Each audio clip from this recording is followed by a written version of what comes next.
et bienvenue sur Essie, le podcast qui vous permet de partir à la découverte de vous.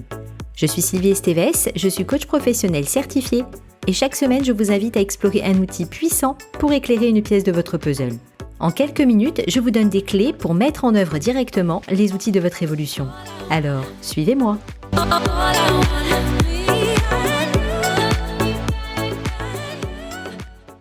Aujourd'hui, je vous propose de partager une réflexion qui tend à prendre un sens de plus en plus évident pour moi, qui est autour de la cyclicité et de l'impermanence.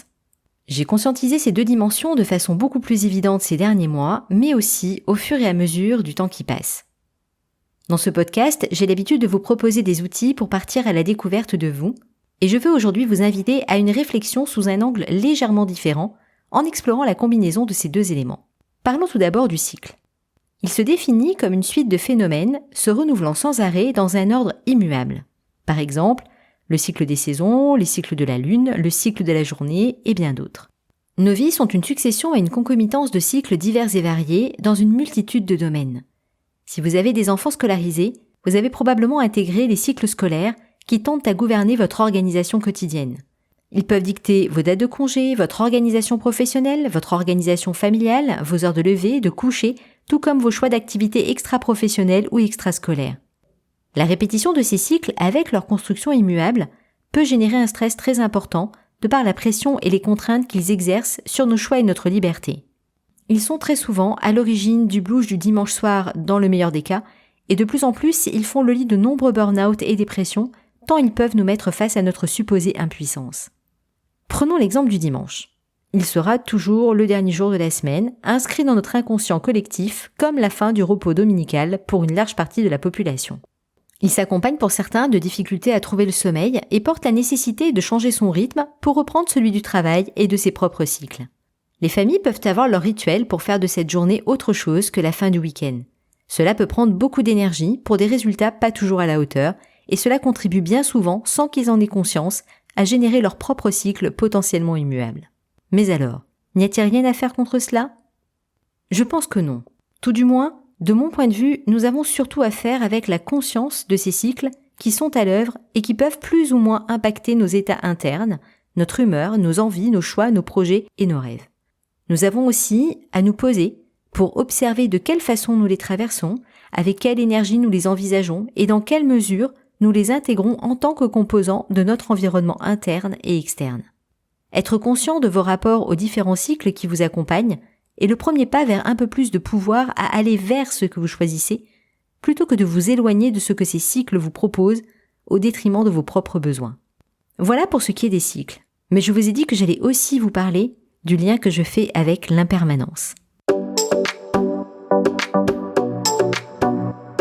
L'impermanence, c'est l'un des principes fondateurs de la philosophie bouddhiste qui signifie que rien ne dure jamais.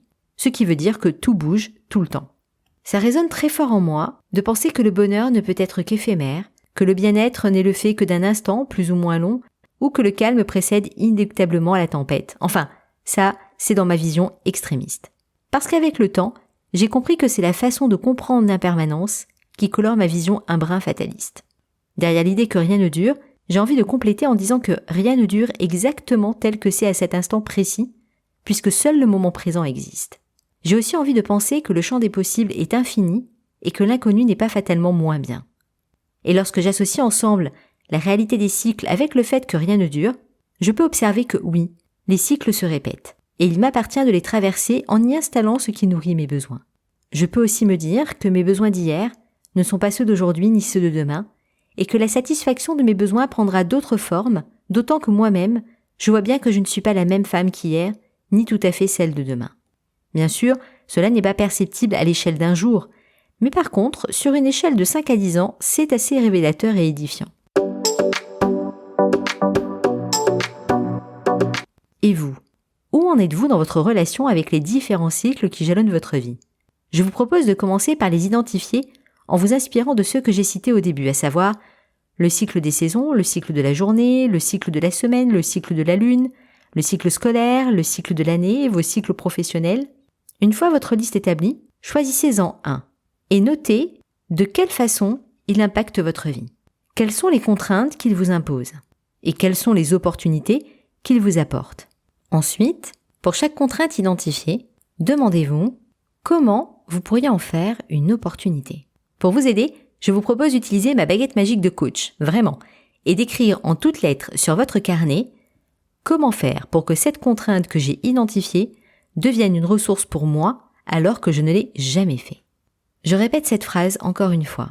Comment puis-je faire pour que cette contrainte que j'ai identifiée devienne une ressource pour moi alors que je ne l'ai jamais fait? C'est grâce à la mise en œuvre de cet exercice par écrit que vous allez ouvrir les portes et vous allez être surpris car vous allez en découvrir plusieurs. Notez toutes les réponses qui vous viennent, sans aucune censure. Une fois votre liste définie, classez les actions dans l'ordre de préférence pour leur mise en œuvre.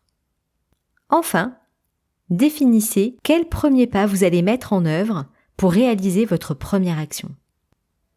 J'ai envie de terminer cet épisode avec une citation d'Albert Einstein. La folie, c'est de faire toujours la même chose et de s'attendre à un résultat différent. Si cet épisode vous a plu, je vous invite à me suivre dès la semaine prochaine pour découvrir une nouvelle facette de votre puzzle.